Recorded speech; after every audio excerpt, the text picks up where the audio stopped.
Good morning to all of you.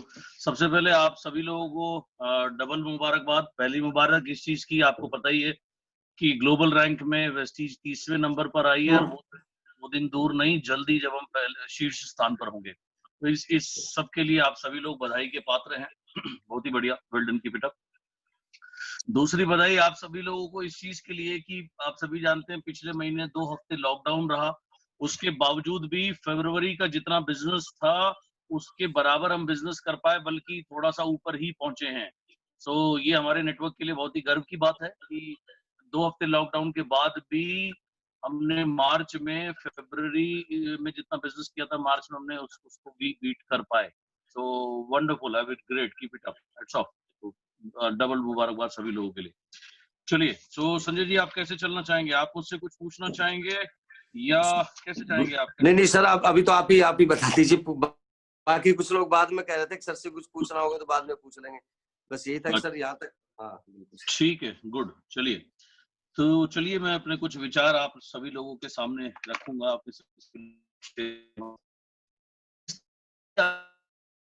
है जब से शुरू हुआ, मैं देखता हूँ बहुत सारे लोगों के अंदर में एक डर आया, फियर आया, जो क्रिएट किया गया मीडिया के द्वारा, न्यूज के द्वारा और बहुत सारी व्हाट्सएप खबरों के द्वारा। वो डर किस चीज का? एक एंजाइटी या जिसे कहें तो बेचैनीपन। What will happen to me, मेरा क्या होगा, मेरे बिजनेस का क्या होगा, आगे किस तरीके से चलेगा, ये कैसे होगा, वो कैसे होगा, what is life, what is death. और कई लोगों के मुझे शुरू में इमोशनल मैसेजेस भी आए कि सर जैसी स्थिति है पता नहीं हम रहेंगे नहीं रहेंगे या किस तरीके से, और किस तरीके से लोग अलग अलग भावुक हुए। तो बहुत लोगों के मन में मैंने डर देखा। अभी भी मैं देखता हूँ जब दो चार लोग मिलते हैं, कहीं बात करते हैं, तो सबसे पहली बात ही वो शुरू करते हैं चीजों से कि हालत बहुत खराब है, उम्मीद है लॉकडाउन और आगे लंबा जाएगा, इकोनॉमी डाउन हो रही है, ये हो रहा है, वो हो रहा है। और समय नेगेटिविटी और डर हमारे इर्द गिर्द बहुत ज्यादा है।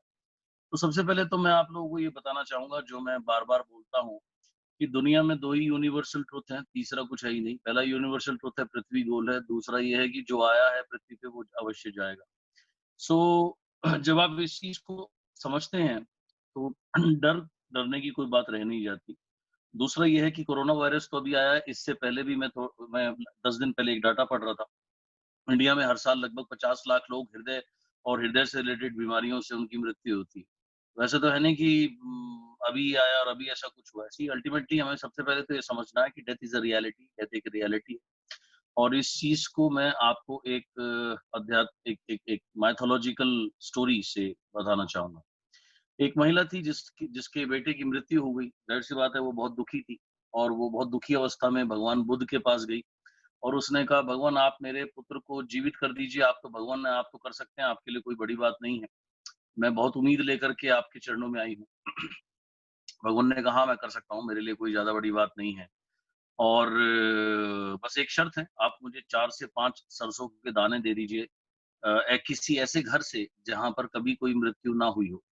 तो अपने घर से तो वो दे नहीं सकती थी, क्योंकि अभी अभी उसके सामने जवान बेटे की मृत शरीर पड़ा था।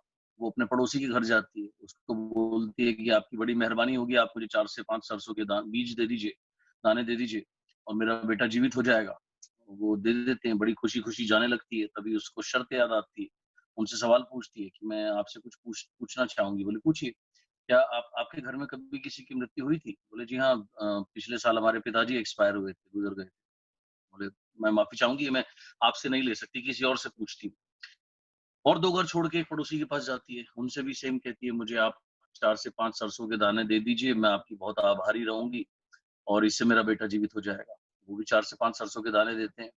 उसके बाद उनसे वही सवाल पूछा जाता है, आपके घर में कभी किसी की मृत्यु तो नहीं हुई? वो कहते हैं जी 3 साल पहले हमारे दादाजी गुजरे थे। वो कहती है, सॉरी मैं आपसे नहीं ले पाऊंगी, किसी अन्य घर को ढूंढती हूँ। एक अन्य घर में जाती है, वहां भी वही बात कहती है, वहां भी सरसों के दाने मिलते हैं, वहां भी वही सवाल पूछती है, वो भी यही कहते हैं कि 4 वर्ष पूर्व हमारी दादी जी गुजरी थी। तो कहने का मतलब है, उसे एक भी घर ऐसा नहीं मिलता जहां कभी कभी ना कभी किसी ना किसी की मृत्यु ना हुई हो। सो अर्थात सच क्या है? सच यही है कि डेथ इज अ रियलिटी। लेकिन दूसरा सच ये भी है कि हम सब लोग अपनी मर्जी से इस दुनिया में नहीं आते, और कब आते हैं ये समय भी हम निर्धारित नहीं करते, और कब हमें जाना है ये समय भी हम निर्धारित नहीं करते। ये तो ऊपर वाला ही निर्धारित करता है। मैंने इस चीज़ को एक्सपीरियंस किया है, खुद भी देखा है, पढ़ा है, कई लोगों के अनुभव जाने हैं। इस दुनिया में बहुत सारे लोग ऐसी-ऐसी बीमारियों से ग्रस्त रहते हैं जो बहुत बदतर हालत में होते हैं। हर रोज़ दुआ करते हैं ऊपर वाले से कि हमें उठा ले, लेकिन जब तक समय आया नहीं, जा सकते नहीं। और कई लोग तो इतनी ज़्यादा खराब हालत में होते हैं, होश में भी नहीं होते, कोमा में होते हैं, 4-4 साल, 5-5 साल, 6-6 साल हो गए कोमा में रहते हुए, कोई उम्मीद नहीं कभी वापस आएँगे। हालत बहुत खराब है, शरीर सड़ रहा है, उनके जो प्रियजन हैं, जो उनकी देखभाल कर रहे हैं, वो भगवान से रोज़ प्रार्थना करते हैं कि इन्हें उठा ले, लेकिन समय से पहले वो भी जाते नहीं। कहने का मतलब क्या है कि जब तक आपका समय आया नहीं, तो आप जा नहीं सकते और जब आ गया तो आप रुक नहीं सकते। तो इस चीज़ को जब आप अंडरस्टैंड करते हैं कि death is a reality and अस्तित्व है, वहाँ आपका डर जो है वो खुद ब खुद कंट्रोल होना शुरू हो जाता है। और जहाँ डर के ऊपर या थोड़ा हम रिलैक्स होते हैं, एंग्ज़ायटी हमारे अंदर से निकलती है, घबराहट निकलती है, तभी हम बैलेंस कुछ सोच सकते हैं और बैलेंस रह सकते हैं, विचलित नहीं होंगे। और जब हम बैलेंस रहेंगे, विचलित नहीं होंगे, तभी जैसी भी स्थिति है, उसको हम बेहतर रूप से सामना कर सकते हैं। तभी शांति जीवन में संभव है और तभी सफलता भी संभव है। सबसे पहला जो मैसेज आज मैं आप लोगों को देना चाहूँगा कि अ, डर को अपने अंदर वास मत करने दीजिए। क्योंकि दिक्कत क्या है, डर अकेला नहीं आता, डर जब आता है तो वो चिंता को लेकर के आता है, फिजूल की चिंता, आगे क्या होगा, अम, ये कैसे होगा, वो कैसे होगा, भविष्य में क्या होगा, भविष्य तो किसी को पता नहीं होता। आज से महीने भर पहले किसी ने सोचा था कि इस तरीके का जो हुआ ऐसा कभी हो सकता है? कोई सपने में भी कल्पना नहीं कर सकता था। तो जो चीज़ आपके हाथ में नहीं है उसके बारे में सोचने से, नाहक चिंता करने से कोई किसी भी तरीके से कोई लाभ है ही नहीं। सो इसलिए डर को अपने यहाँ बिल्कुल भी जगह नहीं देनी। और हमेशा से मैं कहता आया हूँ, you become what you think, आप वो बनते हैं जो आप सोचते हैं। यथा भाव तदा भवति, जैसे आपके भाव होते हैं वैसे ही आपको परिणाम मिलते हैं। तो जो चीज़ आपकी कॉन्शियसनेस में यानी चेतना में रहेगी, वही चीज़ आपके जीवन में आती है। इंसान का जो मस्तिष्क है, वो 90% से भी ज़्यादा विचार, नेगेटिव या नकारात्मक विचार उत्पन्न करता है। और कमाल की बात ये है, उसमें से 90% से ज़्यादा रिपिटेटिव होते हैं, यानी बार-बार, बार-बार, बार-बार, बार-बार हमें तंग करते हैं, परेशान करते हैं। अगर मैं पर मिनट इसको तोड़ूँ, तो 1 मिनट में तकरीबन 30 से 35 विचार प्रति मिनट हमारा मस्तिष्क तैयार करता है, प्रोड्यूस करता है। और उसमें से जैसे मैंने आपको बताया कि 90% से ज़्यादा जो हैं, वो नकारात्मक विचार हैं, वो फिजूल की चिंताएँ हैं, वो सब जिसे मैं स्टूपिड थॉट्स कहता हूँ। तो एक सवाल जो अपने आप से पूछने का है बार-बार कि मैं कितने स्टूपिड थॉट्स सोच रहा हूँ या मैं कितने फियरफुल थॉट्स पैदा कर रहा हूँ। क्यों? Because what you are thinking, आप जो सोचते हैं, आप जो बोलते हैं, इसका इम्पैक्ट होता है, अर्थात असर होता है आपके ऊपर और आपके इर्द-गिर्द लोगों के ऊपर में। पहला चीज़ जो आपने समझनी है, डर को यहाँ से हटाना है। डर को, चिंता को, संदेह को, डाउट को, इन 3 चीज़ों को आपने यहाँ से निकालना है। इसको आपने अपने मस्तिष्क में बिल्कुल भी जगह नहीं देनी। क्योंकि जहाँ इन तीनों का वास है, ना वहाँ शांति जीवन में संभव है, ना सुख संभव है, ना समृद्धि संभव है, कुछ भी संभव नहीं है। इसलिए सबसे पहला कार्य तो यहाँ से ये जो एक डर घुस गया है, इसको निकालना अत्यंत ज़रूरी है। अब इसको निकाला कैसे जाए? इसको निकालने का एक ही तरीका है। आपने जैसे मैंने कहा कि यथा भाव तदा भवति, what you think you become. आपने डर की जगह रिप्लेस करना है, यहाँ बिठाना है फेथ को, विश्वास को। फेथ किसके ऊपर या विश्वास किसके ऊपर? सबसे पहले फेथ उसके ऊपर, एक सुप्रीम पावर के ऊपर, जिसको आप मानते हैं गॉड के रूप में, लॉर्ड के रूप में या यूनिवर्सल पावर के रूप में। अब आप उसको किसी भी नाम से जान सकते हैं। जैसे बहुत से लोग जो उसको जीसस के जानते हैं। बहुत सारे लोग जो मुस्लिम्स हैं उसको अल्लाह के नाम से जानते हैं। अभी 3-4 रोज़ पहले रामनवमी गई, कुछ लोग उसको प्रभु राम के नाम से जानते हैं। नवरात्रे थे, कुछ लोग उसको माँ दुर्गा या माँ के नाम से जानते हैं। कुछ लोग आज मंगलवार है तो कुछ लोग उसको बजरंगबली के नाम से जानते हैं। कुछ लोग शिव जी के नाम से जानते हैं। तो नाम अलग-अलग, साईं बाबा के नाम से जानते हैं। नाम कुछ भी हो सकता है, वो आपकी श्रद्धा है।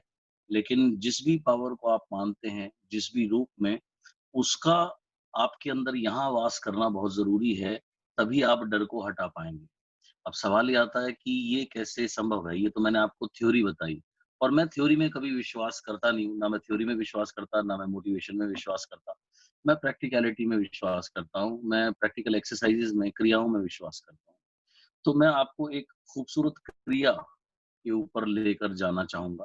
तो इसके लिए मेरा आप सभी लोगों से निवेदन है कि अपनी जगह पर आप कंफर्टेबली बैठे ही हैं, आपने अपनी आँख बंद करनी है और मैं आपको इस अद्भुत यात्रा के ऊपर लेकर के जाऊँगा। आप मेरे साथ इस यात्रा के ऊपर में चलिए और एक बहुत ही सुखद अनुभव से मैं आपको गुज़ारना चाहूँगा और एक बहुत ही प्रैक्टिकल अनुभव से मैं आपको गुज़ारना चाहूँगा और उसके बाद फिर मैं आप में से कुछ लोगों के फीडबैक भी लूँगा। तो चलिए, अब आइए मेरे साथ चलिए इस अद्भुत यात्रा के ऊपर में। सो मेरी गुज़ारिश है आप सभी लोगों से, जहाँ तक संभव हो सके थोड़ा-सा सीधा बैठेंगे, थोड़ी-सी पीठ सीधी रखेंगे और अपनी आँखों को बंद करेंगे एंड डीप ब्रीथिंग से शुरू करेंगे।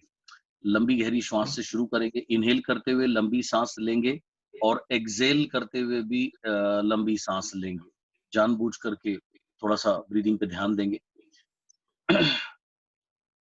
सिर्फ 3 चीज़ों पे ध्यान देंगे।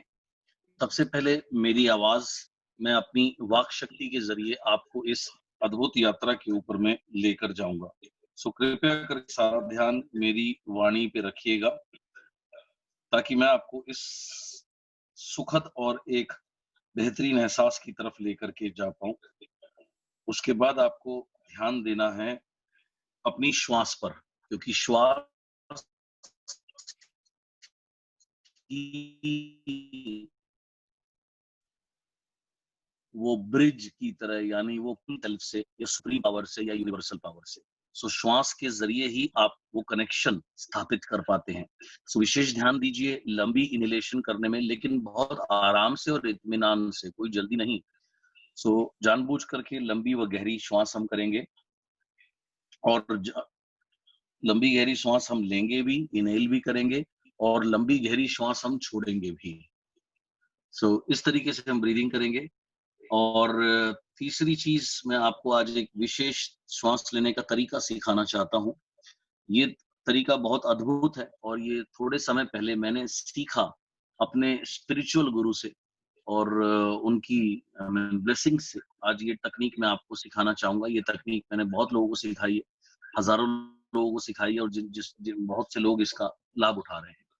सो एक स्पेशल तरीके से आज मैं आपको ब्रीदिंग करना सिखाऊँगा। ये जो ब्रीदिंग तकनीक है, ये है बहुत सिंपल, लेकिन बहुत एक्स्ट्राऑर्डिनरी तरीके से काम करती है, बहुत असाधारण तरीके से काम करती है। और इस तकनीक का उपयोग हज़ारों साल से लोग करते आए हैं। कौन लोग? बहुत-बहुत गुणी और महात्मा लोग। जैसे गुरु नानक देव जी ने इस तकनीक का उपयोग किया, श्री साईं बाबा जी ने इस तकनीक का उपयोग किया। सो वो ब्रीदिंग टेक्नीक आज मैं आपको सिखाना चाहूँगा। इस ब्रीदिंग टेक्नीक में करते क्या है, इस ब्रीदिंग टेक्नीक में हम श्वास लेते हैं अपनी गर्दन के पिछले हिस्से से और ऊपर की तरफ लेके जाते हैं हमारे सर के टॉप ऑफ द हेड पे, यानी सर का जो बीच वाला हिस्सा है उसके शीर्ष स्थल पर, जिसको अंग्रेजी में क्राउन चक्र और हिंदी में संस्कृत में संस्कृत में इसको सहस्त्रधार चक्र बोलते हैं। सो आप अपने बैक ऑफ द नेक से, यानी गर्दन के पिछले हिस्से से श्वास शुरू करके ऊपर की तरफ उठाएंगे, सर के बीच वाले हिस्से पे, टॉप ऑफ द हेड पे, क्राउन चक्र पे या फिर सहस्त्रधार चक्र पर इनहेल करते हुए भी श्वास ऊपर जाएगी और धीरे धीरे जब आप अरेस्ट होंगे इससे, तो एक्सहेल करते हुए, यानी श्वास छोड़ते हुए भी नीचे आने के बजाय ऊपर की तरफ ही जाएगी। इस ब्रीदिंग तकनीक के बहुत अद्भुत लाभ हैं और इसको, ये जो हमारा मस्तिष्क है, ये लगभग मशरूम के तरीके से होता है। मशरूम में जैसे मशरूम की डंडी होती है जिसे मशरूम स्टेम कहा जाता है, ऐसे ही हमारे ब्रेन की भी डंडी होती है जिसे ब्रेन स्टेम कहा जाता है। सो ये जो ब्रेन स्टेम है, ये शुरू होती है हमारे गर्दन के पिछले वाले हिस्से से। बायोलॉजी में इसको, बायोलॉजिकल टर्म्स में या साइंस में इस एरिया को सेरिबेलम बोलते हैं। यहाँ पर हमारे ब्रेन के मैक्सिमम यानी अधिकतर न्यूरॉन्स स्थित होते हैं। सो वो न्यूरॉन्स एक्टिवेट होना शुरू होते हैं जब हम वहाँ ध्यान केंद्रित करते हैं, वहां से श्वास शुरू करते हैं बैक ऑफ द नेक से और ऊपर की तरफ लेके जाते हैं टॉप ऑफ द हेड पे। हमारा टॉप ऑफ द हेड अर्थात क्राउन चक्र या फिर हमारा सहस्त्रधार चक्र अति महत्वपूर्ण हिस्सा है हमारे शरीर का। क्यों? हिंदू प्रथा के अनुसार जब किसी व्यक्ति की मृत्यु होती है, उन्हें अग्नि दी जाती है उनके शरीर को, तो जो अंतिम क्रिया होती है वो यही होती है कि सर पे कपाल पे डंडा मार के फेंकते हैं, अर्थात यहाँ से वो कपाल खुल गया तो यहाँ से आत्मा जाए, मोक्ष को प्राप्त करे, ये इसका है। क्योंकि ये हमारे शरीर का आध्यात्मिक पावर हाउस है। This is the spiritual power house within us. जब हम इस तरीके की ब्रीथ करते हैं, लगातार मेरी बात सुनते रहिए, लेकिन ब्रीदिंग पर विशेष ध्यान देना है आपने। ब्रीदिंग आपने टॉप ऑफ द हेड पर पहुंचानी है।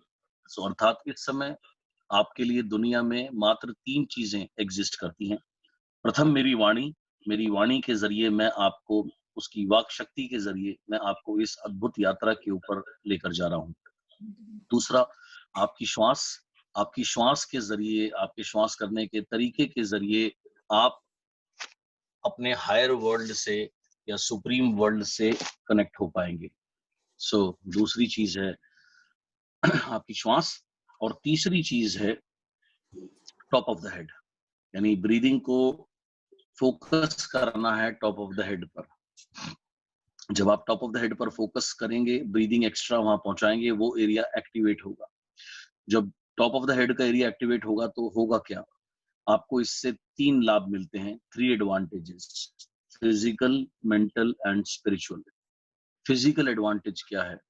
फिजिकल एडवांटेज ये है कि कोई भी एलिमेंट या बीमारी आपके अंदर वास नहीं कर सकती अगर जब आप इस तरीके की श्वास करते हैं, इस तरीके की प्रणाली से श्वास करते हैं, पहला। दूसरा लाभ आपको ये होता है कि मानसिक रूप से आपका कनेक्शन कट जाता है पास्ट नेगेटिव थॉट्स से। मैंने आपको क्या बताया कि इंसान का मस्तिष्क 90% से भी ज्यादा नकारात्मक विचार पैदा करता है। सो जैसे ही आप इस प्रणाली से श्वास करते हैं तो आपका कनेक्शन कटना शुरू हो जाता है नकारात्मक विचारों से और फिजूल की, बेकार की, भविष्य की चिंताओं से, यूजलेस वरीज से। तो जब आपका कनेक्शन कट गया नेगेटिव पास्ट नेगेटिव थॉट से, फ्यूचर स्टूपिड वरीज से, तो आप कहाँ रहोगे? आप ऑटोमेटिकली वर्तमान के क्षण में रहना शुरू कर देते हैं, जिसे बोलते हैं नाउ मोमेंट। गीता में कहा गया, हर बहुत सी किताबों में कहा गया, वर्तमान में रहिए, वर्तमान में रहिए, वर्तमान ही सब कुछ है। लेकिन सवाल ये है, वर्तमान में रहा कैसे जाए?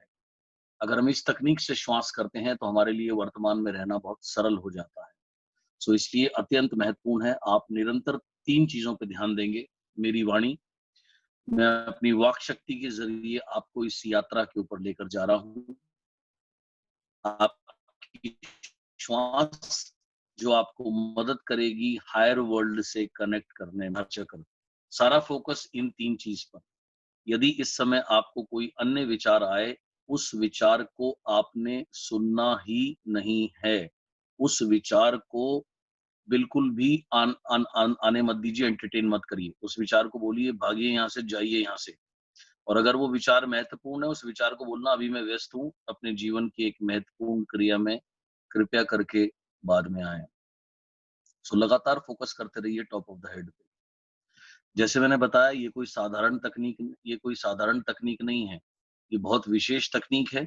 और इस श्वास प्रणाली का लाभ उठाते आए हैं सदियों से बहुत पहुंचे हुए ज्ञानी, गुणी लोग और महर्षि लोग, जिसमें गुरु नानक देव, साईं बाबा प्रमुख हैं, व अन्य बहुत सारे महात्माओं ने इस क्रिया का लाभ उठाया है। अगर आप देखें किसी भी महात्मा या महान व्यक्ति की तस्वीर जिसमें वो ध्यान में है, तो आप पाएंगे उनकी आंखें जो हैं वो ऊपर की तरफ हैं। ऊपर की तरफ करके वो कर क्या रहे हैं? वो वही कर रहे हैं जो इस समय आप कर रहे हैं, अर्थात फोकस कर रहे हैं टॉप ऑफ द हेड पे। टॉप ऑफ द हेड पे करने के मैंने आपको तीनों फायदे अभी अभी बताए, फिर रिपीट कर देता हूँ। शारीरिक फायदा, कोई भी बीमारी आपके अंदर वास नहीं कर सकती अगर आप निरंतर नित्य दिन इस तरीके की ब्रीदिंग करना शुरू कर दें। आपके सेल्स न्यू और रिजुविनेट होना शुरू हो जाते हैं। दूसरा, मानसिक रूप से आपका कनेक्शन कट जाता है नकारात्मक विचारों से और भविष्य की फिजूल की चिंताओं से। ऐसा हो गया तो, ऐसा हो गया तो, ये होगा तो क्या होगा, वो होगा तो क्या होगा, इन सब चीजों से आपका कनेक्शन कटता है और दिमाग रहना शुरू करता है वर्तमान के क्षण में, द नाउ मोमेंट में, और ये दिमाग के लिए एक बहुत ही आनंद में रहता है फिजूल की चिंताओं से, नकारात्मक विचार से छुट्टी पाना। और तीसरा एडवांटेज ये है कि आप ऑटोमेटिकली आप अपने अंदर की पावर को जागृत करना शुरू कर देते हैं, स्पिरिचुअल पावर हाउस को एक्टिवेट करना शुरू कर देते हैं। ये आपका तीसरा एडवांटेज है। सो निरंतर इस श्वास में बने रहिए। मैंने आपको थोड़ी देर पहले बताया कि कभी भी डर का वास आपके अंदर नहीं होना चाहिए, क्योंकि डर लेकर आता है संदेह।